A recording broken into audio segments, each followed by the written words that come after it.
ഇന്ന് നമ്മൾ സംസാരിക്കാൻ പോകുന്നത് ലീച്ച് ക്രിയേറ്റേഴ്സിനെ കുറിച്ചിട്ടാണ്. ഇതിനിടയ്ക്ക് അങ്ങനെ ഒരു സാധ്യത ഇറക്കിയോ? ഈ ലീച്ച് എന്താണെന്നറിയാലോ? കൊളയട്ട, അതായത് നമ്മുടെ ബ്ലഡ് സക്ക് ചെയ്ത് എടുക്കുന്ന കൊളയട്ട. ആരെയാണ് പറയുന്നതെന്നൊക്കെ നിങ്ങൾക്ക് മനസ്സിലായിട്ടുണ്ടാവും. വേണമെങ്കിൽ ഒരു ക്ലൂ തരാം.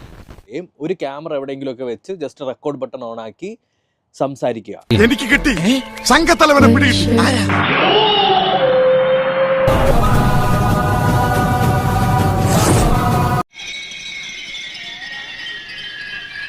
സ്വന്തമായിട്ട് കണ്ടന്റ് ഉണ്ടാക്കാൻ കഴിവില്ലാതെയും സ്വന്തമായിട്ട് കണ്ടന്റ് ഉണ്ടാക്കാതെയും ഒരു ക്യാമറ എവിടെയെങ്കിലും ഒക്കെ വെച്ച് ജസ്റ്റ് റെക്കോർഡ് ബട്ടൺ ഓൺ സംസാരിക്കുക. ഇത് ഞാൻ ഒന്നിനോട്ട് കൊള്ളുകയില്ല, ചുമ്മാ വായിട്ട് വളവളവള അടിച്ചോണ്ടിരിക്കുകയും ചെയ്യും. എന്തിനെ കുറിച്ച് സംസാരിക്കുക?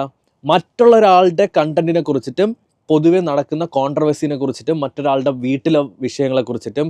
നീ എന്തിനാണ് റോട്ടിൽ കൂടെ പോണ എണിയൊക്കെ പിടിക്കണത്? നാട്ടുകാരെ കൊണ്ട് പറയിപ്പിക്കാൻ വേണ്ടിട്ട്. അയ്യോ, അതിപ്പോ പുതിയതൊന്നും അല്ലല്ലോ, ഇവന്റെ സ്ഥിരം പരിപാടിയല്ലേ. ഇവര് എന്താണ് പ്രശ്നം ഉണ്ടായത് എന്ന് സംസാരിക്കുകയല്ല ചെയ്യുന്നത്. ഇവരുടെ പേഴ്സണൽ ഒപ്പീനിയൻ, പേഴ്സണൽ ഗ്രഡ്ജൊക്കെയാണ് പലയിടത്തും എല്ലാവരും പറയുന്നത്. എനിക്ക് വായി തോന്നുന്ന ക്യാമറ പറഞ്ഞോ, പക്ഷെ കേൾക്കുന്നവർ കൂടി ദഹിക്കണം. ഇത് ഭയങ്കര ടൂ മച്ച് ആയിക്കൊണ്ടിരിക്കുകയാണ്. അതിനകത്ത് ദിവസമുണ്ട് ഇവരൊക്കെ മറ്റുള്ളവരുടെ ഹാർഡ് വർക്ക് ചെയ്ത് അവർ നെഗറ്റീവ് ഇട്ടോ നെഗറ്റീവ് ഇട്ടില്ലേ, അവർ സ്കാം ചെയ്യുന്നു, അവർ ഇമോഷണലി അഭിനയിക്കുന്നോ, ആക്ട് ചെയ്യുന്നോ, ഫേക്ക് ചെയ്യുന്നോ, വാട്ട് എവർ ഇറ്റ് ഈസ്, അതൊക്കെ വേറെ കേസ്. പക്ഷേ അവർ കഷ്ടപ്പെട്ടുണ്ടാക്കി എഡിറ്റ് ചെയ്തിടുന്ന വീഡിയോ അല്ലേ? അതൊന്നും എനിക്കറിയാൻ മേല, ഞാൻ എന്റെ സന്തോഷം നോക്കിയാ പോരെ. ലീച്ച് ക്രിയേറ്റേഴ്സ് ചെയ്യുന്നത് എന്താണെന്ന് വെച്ചാൽ അവരുടെ ആ വീഡിയോ, ആ കഷ്ടപ്പെട്ടുണ്ടാക്കിയ വീഡിയോനെ എടുത്തിട്ടിട്ട് കാണും, എന്നിട്ട് പൈസ ഉണ്ടാക്കും.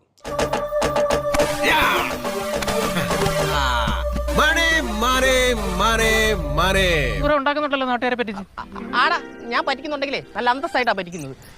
ഞാൻ പുള്ളിയുമായിട്ട് സംസാരിച്ച സമയത്ത് പുള്ളി എൻ്റെ അടുത്ത് പറയാണ്, ഇൻഫ്ലുവൻസേഴ്സ് ഓഫ് കേരള എന്ന് പറഞ്ഞിട്ട് എന്തോ അസോസിയേഷനോ ഫാൻസ് ഗ്രൂപ്പോ എന്തോ അമ്പല കമ്മിറ്റിയോ അങ്ങനെ എന്തോ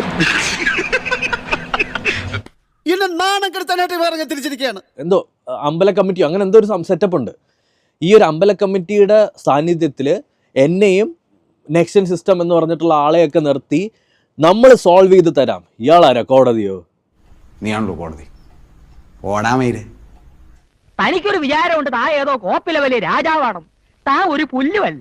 വെച്ചാൽ പിന്നെ ഞാൻ മറ്റേ അമ്പല കമ്മിറ്റിയിൽ നിന്ന് മെസ്സേജും എല്ലാം പ്രതീക്ഷിച്ചിരിക്കുക തന്നെ കേട്ടോ.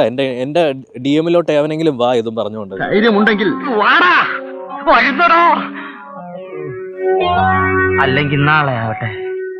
ഞാൻ എൻ്റെ വായിരിക്കണ കേൾക്കുള്ള കാര്യം ഞാൻ പറഞ്ഞേക്കാം.